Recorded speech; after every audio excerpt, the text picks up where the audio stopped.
মেনে নাও।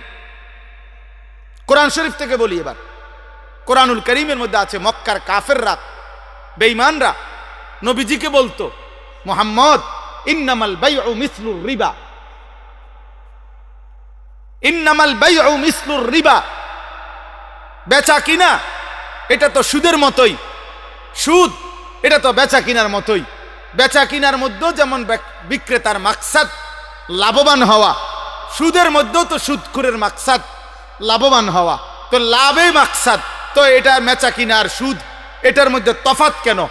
তো আল্লাহ নিজে বলছে, বন্ধু বলে দেন, কোনো যুক্তি নাই। আহাল্লাল্লাহুল বাইআ ওয়া হাররামার রিবা, আল্লাহ ব্যবসা হালাল করেছেন, সুদ হারাম করেছেন, এটাই। তোমার বুদ্ধির খাতারে গিলাও, যা বেটা তোর বুদ্ধি, বেটা বুদ্ধি কি তা আবার? আল্লাহ যেটা বলছেন এটাই কথা, এটাই কথা। ঈমান এটাকেই বলে। অতএব আমাদের প্রত্যেকের এটা ভাবা উচিত।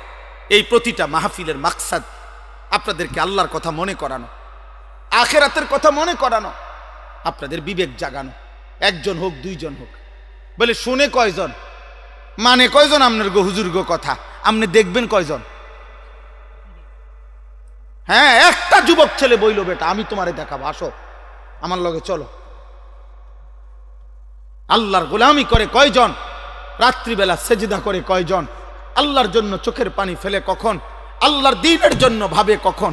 কলিজার খুন আল্লাহ আল্লাহ রসুলের ভালোবাসায় দেওয়ার জন্য প্রস্তুত কতজন? তোমার কয়জন দেখা দরকার? আসো আমি দেখো। ইনশাআল্লাহ এই জমিন, আসমান ও জমিন যতদিন আছে, রবের গোলাম, আল্লাহকে সেজদাকারী বান্দা, আল্লাহর জন্য জান উৎসর্গকারী বান্দা ছিল, আছে, থাকবেই কিয়ামত। ইনশাআল্লাহ, ইনশাআল্লাহ।